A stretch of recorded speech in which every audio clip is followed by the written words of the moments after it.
यकीन नहीं होता मैम, नेट उपयोगकर्ताओं के लिए इतने सारे खतरे हैं। क्या और भी हैं इनके अलावा? हाँ राजेश, तुम्हें नेटवर्क के दूसरे खतरों के बारे में भी जानना चाहिए। दूसरे खतरे? वो क्या है मैम? वायरस और स्पाईवेयर के अलावा कुछ और भी खतरे हैं। चलो मैं इनके बारे में बताती हूँ। इसकी शुरुआत SQL से करते हैं। अक्सर सीक्वल बोले जाने वाले SQL का पूरा नाम स्ट्रक्चर्ड क्वेरी लैंग्वेज है। SQL डेटाबेस में एक्सेस कर उसमें छेड़छाड़ करने देता है। तकनीक विकसित होने के साथ ही वेबसाइट्स भी तकनीकी रूप से उन्नत और प्रकृति में गतिशील होती गईं। इस गतिशीलता की वजह से उपयोगकर्ता की जानकारी और दूसरी सामग्री डेटाबेस में रखी जाने लगी। ऐसा करने के लिए एक प्रोग्राम की जरूरत थी और तब SQL को विकसित कर हर लोकप्रिय स्क्रिप्टिंग भाषा में जोड़ा गया था। पर ये एक कमजोरी बन गया क्योंकि इसने हमलावरों को SQL स्टेटमेंट में एक दुर्भावनापूर्ण एप्लीकेशन डालने की अनुमति दी। इस घटना को ठीक से समझने के लिए हम एक मेट्रो ट्रेन का उदाहरण लेते हैं, जो 4 स्टेशनों A, B, C और D के बीच चलती है। ट्रेन को इस तरह प्रोग्राम किया गया है कि वो स्टेशनों पर तभी रुकेगी जब प्लेटफॉर्म पर कोई यात्री प्रतीक्षा कर रहा होगा, अन्यथा नहीं रुकेगी। ट्रेन एक एक स्टेशन आगे बढ़ती जाती है और चौथे स्टेशन पर पहुंच जाती है। अगर कोई गलत इरादों से इस प्रोग्रामिंग स्टेटमेंट में कुछ बदलाव कर देता है और मेट्रो ट्रेन को निर्देश देता है कि वो B और C स्टेशनों पर इंतजार कर रहे यात्रियों को छोड़कर सीधे D पर रुके, तो काफी परेशानी हो जाएगी और पूरा मेट्रो ट्रेन सिस्टम तब तक के लिए ठप पड़ जाएगा जब तक उसे फिर से ठीक न कर लिया जाए या प्रोग्राम में बदलाव किया जाए।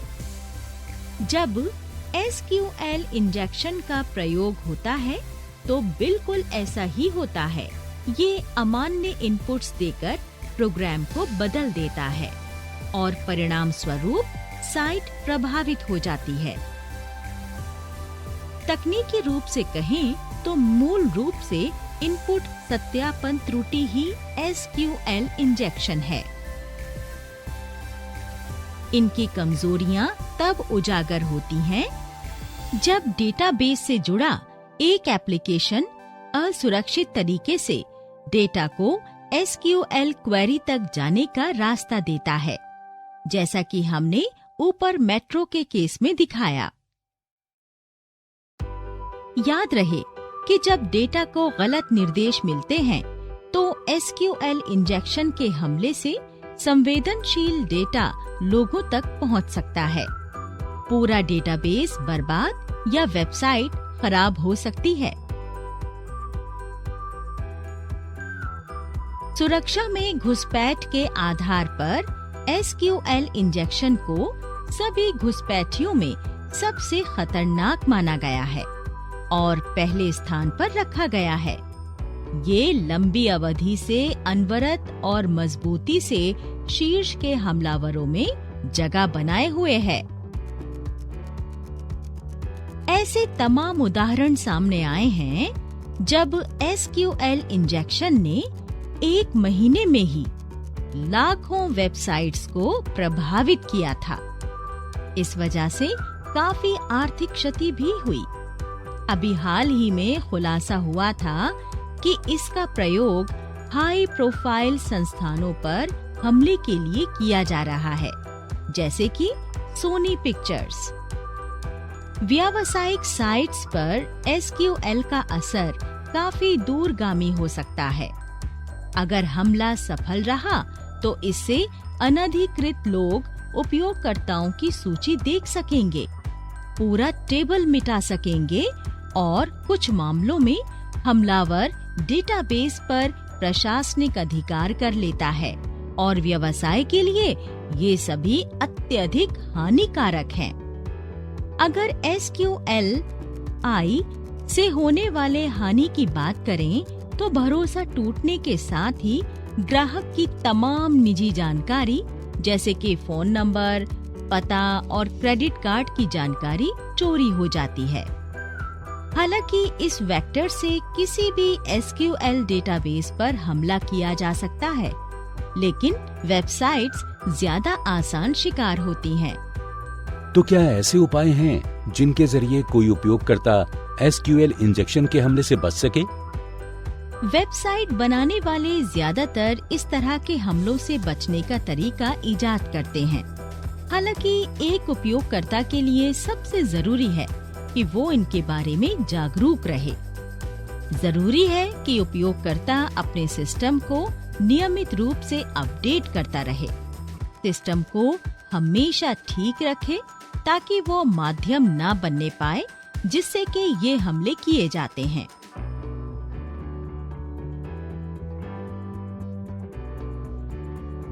यकीन नहीं होता मैम, नेट उपयोगकर्ताओं के लिए इतने सारे खतरे हैं। क्या और भी हैं इनके अलावा? हाँ राजेश, तुम्हें नेटवर्क के दूसरे खतरों के बारे में भी जानना चाहिए। दूसरे खतरे वो क्या है मैम? वायरस और स्पाईवेयर के अलावा कुछ और भी खतरे हैं। चलो मैं इनके बारे में बताती हूँ।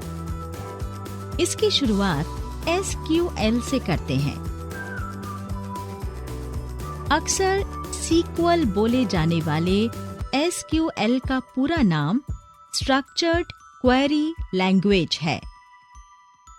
SQL डेटाबेस में एक्सेस कर उसमें छेड़छाड़ करने देता है। तकनीक विकसित होने के साथ ही वेबसाइट्स भी तकनीकी रूप से उन्नत और प्रकृति में गतिशील होती गईं।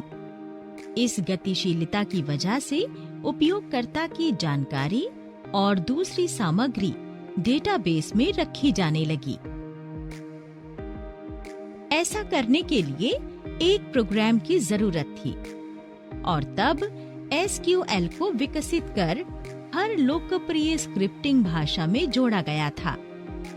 पर ये एक कमजोरी बन गया क्योंकि इसने हमलावरों को SQL स्टेटमेंट में एक दुर्भावनापूर्ण एप्लीकेशन डालने की अनुमति दी।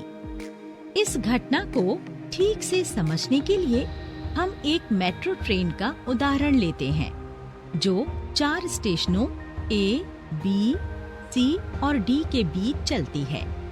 ट्रेन को इस तरह प्रोग्राम किया गया है कि वो स्टेशनों पर तभी रुकेगी जब प्लेटफॉर्म पर कोई यात्री प्रतीक्षा कर रहा होगा, अन्यथा नहीं रुकेगी। ट्रेन एक स्टेशन आगे बढ़ती जाती है और चौथे स्टेशन पर पहुंच जाती है। अगर कोई गलत इरादों से इस प्रोग्रामिंग स्टेटमेंट में कुछ बदलाव कर देता है और मेट्रो ट्रेन को निर्देश देता है कि वो B और C स्टेशनों पर इंतजार कर रहे यात्रियों को छोड़कर सीधे D पर रुके, तो काफी परेशानी हो जाएगी और पूरा मेट्रो ट्रेन सिस्टम तब तक के लिए ठप पड़ जाएगा जब तक उसे फिर से ठीक ना कर लिया जाए या प्रोग्राम में बदलाव किया जाए। जब SQL इंजेक्शन का प्रयोग होता है तो बिल्कुल ऐसा ही होता है। ये अमान्य इनपुट्स देकर प्रोग्राम को बदल देता है और परिणाम स्वरूप साइट प्रभावित हो जाती है। तकनीकी रूप से कहें तो मूल रूप से इनपुट सत्यापन त्रुटि ही SQL इंजेक्शन है। इनकी कमजोरियां तब उजागर होती हैं जब डेटाबेस से जुड़ा एक एप्लीकेशन असुरक्षित तरीके से डेटा को SQL क्वेरी तक जाने का रास्ता देता है, जैसा कि हमने ऊपर मेट्रो के केस में दिखाया।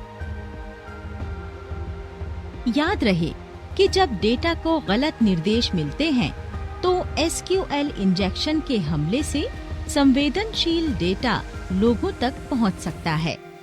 पूरा डेटाबेस बर्बाद या वेबसाइट खराब हो सकती है। सुरक्षा में घुसपैठ के आधार पर SQL इंजेक्शन को सभी घुसपैठियों में सबसे खतरनाक माना गया है और पहले स्थान पर रखा गया है। ये लंबी अवधि से अनवरत और मजबूती से शीर्ष के हमलावरों में जगह बनाए हुए है। ऐसे तमाम उदाहरण सामने आए हैं जब SQL इंजेक्शन ने एक महीने में ही लाखों वेबसाइट्स को प्रभावित किया था। इस वजह से काफी आर्थिक क्षति भी हुई। अभी हाल ही में खुलासा हुआ था कि इसका प्रयोग हाई प्रोफाइल संस्थानों पर हमले के लिए किया जा रहा है, जैसे कि सोनी पिक्चर्स। व्यावसायिक साइट्स पर SQL का असर काफी दूरगामी हो सकता है। अगर हमला सफल रहा तो इससे अनधिकृत लोग उपयोगकर्ताओं की सूची देख सकेंगे, पूरा टेबल मिटा सकेंगे और कुछ मामलों में हमलावर डेटाबेस पर प्रशासनिक अधिकार कर लेता है और व्यवसाय के लिए ये सभी अत्यधिक हानिकारक हैं। अगर SQLI से होने वाले हानि की बात करें तो भरोसा टूटने के साथ ही ग्राहक की तमाम निजी जानकारी जैसे कि फोन नंबर, पता और क्रेडिट कार्ड की जानकारी चोरी हो जाती है। हालांकि इस वेक्टर से किसी भी SQL डेटाबेस पर हमला किया जा सकता है, लेकिन वेबसाइट्स ज्यादा आसान शिकार होती हैं। तो क्या ऐसे उपाय हैं जिनके जरिए कोई उपयोगकर्ता SQL इंजेक्शन के हमले से बच सके? वेबसाइट बनाने वाले ज्यादातर इस तरह के हमलों से बचने का तरीका इजाद करते हैं। हालांकि एक उपयोगकर्ता के लिए सबसे जरूरी है कि वो इनके बारे में जागरूक रहे। जरूरी है कि उपयोगकर्ता अपने सिस्टम को नियमित रूप से अपडेट करता रहे, सिस्टम को हमेशा ठीक रखे ताकि वो माध्यम ना बनने पाए जिससे कि ये हमले किए जाते हैं।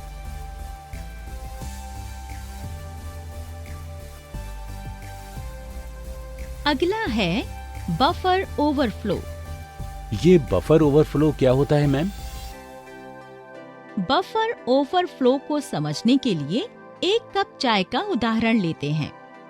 जब हम कप में क्षमता से ज्यादा चाय डालते हैं तो चाय बाहर गिर जाती है और आसपास फैल जाती है। ठीक उसी तरह सिस्टम के स्टोरेज एरिया में हर कोड की एक निर्धारित क्षमता होती है और अगर कोई कोड उससे ज्यादा डेटा रखना चाहता है तो प्रोग्राम उससे बाहर निकल जाता है और मेमोरी के आसपास की जगहों में खुद के लिए जगह बना लेता है। इस प्रक्रिया को ही बफर ओवरफ्लो कहते हैं। ये हमारे सिस्टम को किस तरह हानि पहुंचाता है मैम? बफर ओवरफ्लो के संभावित खतरे को सिस्टम मेमोरी में होने वाले ओवरराइटिंग से समझा जा सकता है, जिसकी वजह से डेटा का नुकसान या सिस्टम बर्बाद हो सकता है। बफर ओवरफ्लो न सिर्फ पास के मेमोरी लोकेशन को ओवरराइट कर सकता है, बल्कि डेटा खराब, प्रोग्राम को नष्ट या दुर्भावनापूर्ण कोड्स को सिस्टम के अंदर मौजूद प्रोग्राम्स को एग्जीक्यूट करने देगा, जो सिस्टम में रखा डेटा चोरी कर सकता है। ये हमारे सिस्टम को किस तरह हानि पहुंचाता है मैम? उसके लिए तुम्हें इस खतरे के तथ्यात्मक उत्पत्ति के बारे में जानना होगा। एक तथ्य के तौर पर साइबर सुरक्षा को कंप्यूटर पेशेवरों के सामने लाने का श्रेय यूनिक्स प्रोग्राम के एक बफर ओवरफ्लो को ही जाता है, जिसकी वजह से एक साइबर विशेषज्ञ ने एक वर्म बनाया जिसने 1980 के आखिर में सिर्फ 2 दिनों में 10% इंटरनेट को प्रभावित किया। अच्छा, तो ये तब शुरू हुआ था। हाँ राजेश, ये कोई नई चीज नहीं है। जोखिम का कारक कमजोर प्रोग्रामिंग भी है। खराब प्रोग्रामिंग की आदतें, जिनकी वजह से कई खामियां रह जाती हैं, बफर ओवरफ्लो के लिए जिम्मेदार हैं। कुछ प्रोग्रामिंग भाषा में मेमोरी को कई तरह से प्रभावित किया जाता है, जिसमें इसकी जांच नहीं होती कि जितने बाइट्स लिखे जा रहे हैं वो बफर में फिट होंगे या नहीं। इसका नतीजा ये निकलता है कि बफर जल्दी ओवरराइट हो जाता है। वेब एप्लीकेशंस के डेवलपर्स सोच समझकर ज्यादा बफर्स नहीं रखते जो काफी बड़ा हो या ओवरफ्लो की जांच कर सके। हमलावर इस कमजोरी का फायदा उठाते हैं और कभी-कभी हमारे सिस्टम पर प्रशासनिक अधिकार लेने की कोशिश भी करते हैं। हकीकत में एक बफर ओवरफ्लो फायदा उठाता है। हमलावर एक प्रोग्राम के लिए डेटा भेजता है जो एक छोटे आकार वाली स्टैक बफर में संग्रहित रहता है। नतीजतन कॉल स्टैक की सूचना में सेंध लग जाती है, जिसमें फंक्शन का रिटर्न पॉइंटर भी शामिल है। डेटा रिटर्न पॉइंटर का मूल्य निर्धारित करता है ताकि जब फंक्शन वापस आए तो हमलावर के डेटा में मौजूद मैलिशियस कोड को नियंत्रण सौंप दे। हालांकि कुछ जगहों पर इस तरह के स्टैक बफर ओवरफ्लो आम बात है और कुछ डेवलपमेंट कम्युनिटीज में कई प्रकार के बफर ओवरफ्लो पाए जाते हैं, जिनमें दूसरों के साथ हीप बफर ओवरफ्लो और ऑफ बाय वन एरर शामिल हैं। इसी तरह की दूसरी कमजोरी को फॉर्मेट स्ट्रिंग अटैक के नाम से भी जानते हैं। ऐसी कई पुस्तकें हैं जिनमें बफर ओवरफ्लो के हमला करने और काम करने के बारे में विस्तार से लिखा गया है, जिसमें building secure software, writing secure code और द शेल कोडर्स हैंडबुक जैसी पुस्तकें शामिल हैं। कोड स्तर पर बफर ओवरफ्लो आमतौर पर एक प्रोग्रामर की कमजोरियों और कल्पनाशीलता का उल्लंघन है। C और C++ में कई मेमोरी मैनिपुलेशन फंक्शंस बाध्यताओं की जांच नहीं करते और बफर्स की आवंटित सीमा जिस पर वो काम कर रहे हैं उसको ओवरराइट कर देते हैं। यहाँ तक कि बाउंडेड फंक्शंस गलत तरीके से उपयोग किए जाने पर कमजोरी बन जाते हैं। ज्यादातर बफर ओवरफ्लोज की मूल वजह मेमोरी मैनिपुलेशन और डेटा के आकार या उसे बनाने में गलत धारणा है। क्या मालवेयर्स के कुछ और भी उदाहरण हैं मैम, जो बफर ओवरफ्लो बनाते हैं? हाँ राजेश, कई उदाहरण हैं।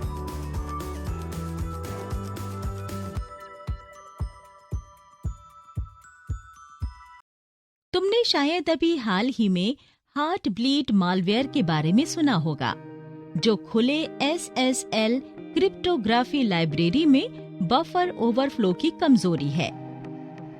हार्ट ब्लीड ने ओपन SSL के एक असुरक्षित संस्करण की कमियों की वजह से लाखों उपयोगकर्ताओं की ऑनलाइन सेवाओं और सॉफ्टवेयर प्लेटफॉर्म्स का फायदा उठाया। हमलावर वेब एप्लीकेशंस को हानि पहुंचाने के लिए बफर ओवरफ्लोज का प्रयोग करते हैं। कोड्स अतिरिक्त डेटा के रूप में हानिकारक तत्व भेजते हैं और हमला किए जाने वाले कंप्यूटर को नए निर्देश देने के लिए बनाए जाते हैं। ईमेल वायरस के मामले में उपयोगकर्ता किसी अटैच फाइल को न खोलकर बच सकता है, पर इस मामले में हमले को सक्रिय करने के लिए उपयोगकर्ता को कोई संदेश भी नहीं खोलना पड़ता है। अंत में बफर ओवरफ्लो के संबंध में पता लगाने, रोकथाम और न्यूनीकरण के बारे में कहा जा सकता है कि साइबर सुरक्षा पेशेवरों को इसका पूरा ध्यान रखना चाहिए, उन उपयोगकर्ताओं के मुकाबले जो इस बारे में कम जानते हैं। तुम्हारी जानकारी के लिए बता दूं, ये बफर ओवरफ्लो से होने वाले नुकसान के बारे में जागरूक करने के लिए था। तो ये वो दूसरे खतरे हैं जिनके बारे में जानना जरूरी था। दरअसल कुछ और भी हैं। तुम्हें क्रॉस साइट स्क्रिप्टिंग के बारे में भी पता होना चाहिए।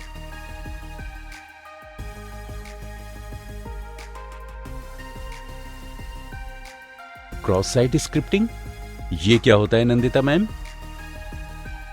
क्रॉस साइट स्क्रिप्टिंग से ही प्रोग्रामर्स अपना वेब पेज बनाते हैं। जावास्क्रिप्ट एक प्रोग्रामिंग भाषा है जिसे नेटस्केप ने विकसित किया था, जिससे प्रोग्रामर्स ज्यादा उपयोगी वेब पेजेस बना सकें। उपयोगिता के अलावा जावास्क्रिप्ट घुसपैठ में भी सफल था, क्योंकि विभिन्न वेबसाइट्स के 2 पेजेस को एक ब्राउजर में अगल बगल में रखा गया। कह सकते हैं कि एक फ्रेम या अलग विंडो में। जावास्क्रिप्ट सारी बाधाओं को पार करता हुआ पढ़ने या संशोधित करने एक साइट से दूसरी साइट पर जा सकता है। इसे ही क्रॉस साइट स्क्रिप्टिंग या संक्षेप में XSS कहा गया। हमले की गंभीरता के मुताबिक उपयोगकर्ता के खाते से छेड़छाड़ हो सकती है। ट्रोजन हॉर्स प्रोग्राम्स को सक्रिय कर पेज की सामग्री को संशोधित कर सकते हैं और उपयोगकर्ता को गुमराह कर उनका निजी डेटा सौंपने के लिए कह सकते हैं। अंत में सब कुकीज के जरिए एक अपराधी किसी उपयोगकर्ता की नकल कर लेता है और उसके निजी खातों का दुरुपयोग कर सकता है। क्रॉस साइट स्क्रिप्टिंग हमलों को 2 प्रकारों में बांटा जा सकता है, संग्रहीत और प्रतिबिंबित। संग्रहीत XSS, जिसे हठी XSS भी कहते हैं, इन दोनों में ज्यादा खतरनाक है। ऐसा तब होता है जब किसी दुर्भावनापूर्ण स्क्रिप्ट को कमजोर वेब एप्लीकेशन में सीधे डाल दिया जाता है। हालांकि इस समस्या को एक मूल की एक युक्ति से हल कर लिया गया, जिसने एक जगह के दस्तावेजों को दूसरी जगह के दस्तावेजों को पढ़ने या संशोधित करने से रोक दिया। हालांकि इस युक्ति का व्यापक स्तर पर प्रयोग किया जाता है और प्रभावी भी है, पर फिर भी कई वेब प्रोग्रामर्स कमजोर कोडिंग से अपने वेब एप्लीकेशंस को खुला छोड़ देते हैं और हमले की गुंजाइश बनी रहती है। कई सामान्य कमजोरियों की तरह इनपुट सत्यापन त्रुटियां XSS की जननी हैं। हमले इसीलिए हो पाते हैं क्योंकि वेबसाइट्स अविश्वसनीय स्रोतों से इनपुट्स स्वीकार करती हैं और उसे वेब पेज पर परोसती हैं। एक हमलावर XSS से किसी मासूम उपयोगकर्ता को मैलिशियस स्क्रिप्ट भेज सकता है। उपयोगकर्ता के ब्राउजर को ये पता नहीं चलेगा कि स्क्रिप्ट पर यकीन नहीं कर सकते और वो स्क्रिप्ट को एग्जीक्यूट कर देगा। ब्राउजर को लगता है कि स्क्रिप्ट किसी विश्वसनीय स्रोत से आई है। मैलिशियस स्क्रिप्ट किसी भी कुकीज, सब टोकन्स या ब्राउजर पर मौजूद अन्य संवेदनशील जानकारी हासिल और उस साइट के साथ उपयोग कर सकता है। यहाँ तक कि ये स्क्रिप्ट्स HTML पेज की सामग्री में भी हेरफेर कर सकती हैं। विभिन्न प्रकार के XSS त्रुटियों के बारे में अधिक जानकारी के लिए ये प्रोग्राम्स हमारे सिस्टम में कैसे घुस जाते हैं नंदिता मैम? इसके लिए चलो जानते हैं कि इंटरनेट के ज्यादातर उपयोगकर्ता क्या करते हैं। उसके लिए मान लो कि एक उपयोगकर्ता किसी साइट्स में कुछ लिखता है। हम नीम का वृक्ष का उदाहरण लेते हैं, जिसे गूगल में ढूंढने के लिए लिखा गया है। तो पहले ये लिखे हुए इनपुट को स्वीकार करेगा और फिर फैसला करेगा कि तुम नीम का वृक्ष ढूंढ रहे हो। अगर प्रोग्रामिंग में कोई खामी हुई तो लिखे गए इनपुट्स सत्यापित नहीं होंगे और फिर वो नहीं दिखाई देगा जो हम ढूंढ रहे हैं। बजाय इसके हमें दूसरी जानकारी जैसे आम का वृक्ष दिखाई देगा। साइबर अपराधी इन कमियों का फायदा उठाकर विवरण हासिल कर लेते हैं, जो उपयोगकर्ता के लिए नुकसानदेह हो सकता है। किसी बैंकिंग एप्लीकेशन में XSS का प्रयोग कर हमलावर हमारे बैंक खाते की धनराशि और वेब पेज से दूसरी निजी जानकारी हासिल कर सकते हैं।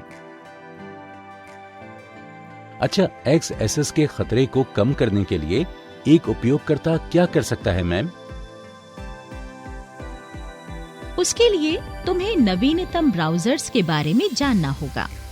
नवीनतम ब्राउजर्स जैसे इंटरनेट एक्सप्लोरर या संक्षेप में IE कहते हैं, उसमें XSS फिल्टर करने की तकनीक होती है जो हमेशा XSS के हमलों को रोकती है।